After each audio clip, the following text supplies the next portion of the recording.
ফেব্রুয়ারিতে ফের বৈঠকে বসছে ট্রাম্প কিম।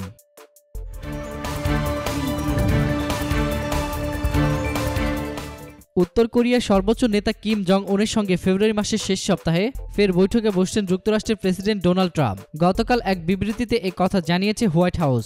বিবিসির প্রতিবেদনে বলা হয়েছে, গতকাল কিমের ডান হাত হিসেবে পরিচিত কিম ইয়ং চোলের সঙ্গে মার্কিন প্রেসিডেন্ট ট্রাম্পের বৈঠক শেষে দ্বিতীয় বৈঠকের ঘোষণা দেয় হোয়াইট হাউস। তবে এই দুই শীর্ষ নেতার বৈঠকের ভেন্যু কোথায় হবে তা এখনও নিশ্চিত করে বলা হয়নি। ধারণা করা হচ্ছে ভিয়েতনামে একসঙ্গে দেখা যেতে পারে এই দুই নেতাকে। উত্তর কোরিয়ার রাজধানী পিয়ংইয়ং এর উপর অর্থনৈতিক নিষেধাজ্ঞা বহাল রেখেই সম্পর্ক উন্নয়নে আলোচনায় অব্যাহত রাখবে ওয়াশিংটন। এর আগে গত বছরের জুনে সিঙ্গাপুরের প্রথম বৈঠকে বসেছিলেন ট্রাম্প ও কিম। ওই বৈঠকে পরমাণু নিষ্ক্রিয়করণ নিয়ে আলোচনা করা হলে কিছুটা অগ্রগতি হয়। এদিকে গত বৃহস্পতিবার উত্তর কোরিয়ার বিরুদ্ধে ক্ষেপণাস্ত্র প্রতিরক্ষা ব্যবস্থা পুনর্গঠনের পরিকল্পনা প্রকাশ করে ট্রাম্প।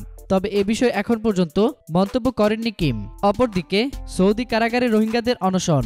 বাংলাদেশে জোরপূর্বক পাঠিয়ে দেওয়ার প্রতিবাদে সৌদি আরবের একটি কারাগারে রোহিঙ্গা বন্দীরা অনশন শুরু করেছেন। গতকাল মিডল ইস্ট আইয়ের এক প্রতিবেদনে এই তথ্য জানানো হয়েছে।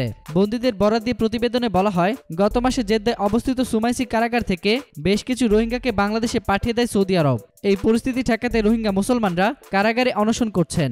রোহিঙ্গা বন্দীরা তাদের বাংলাদেশে পাঠিয়ে দেওয়া বন্ধে জাতিসংঘের হস্তক্ষেপও চেয়েছেন। কারাগার থেকে ফাঁস হওয়া ছবি ও ভিডিওতে দেখা গেছে, অনশনকারী রোহিঙ্গা বন্দীরা তাদের জন্য বরাদ্দ প্রতিদিনের খাবার খেতে চাইছেন না। তাদের ফেরত দেওয়া খাবার মেঝেতে পড়ে আছে। এক রোহিঙ্গা বন্দী জানিয়েছেন, হোয়াটসঅ্যাপ সহ বার্তাবহ অন্যান্য অ্যাপের সাহায্যে তারা পরস্পর সঙ্গে যোগাযোগ করে অনশন কর্মসূচি সংগঠিত করেছেন। অনশন শুরু করার পর তাদের কর্মসূচিতে ধীরে ধীরে লোক সংখ্যা বাড়ছে।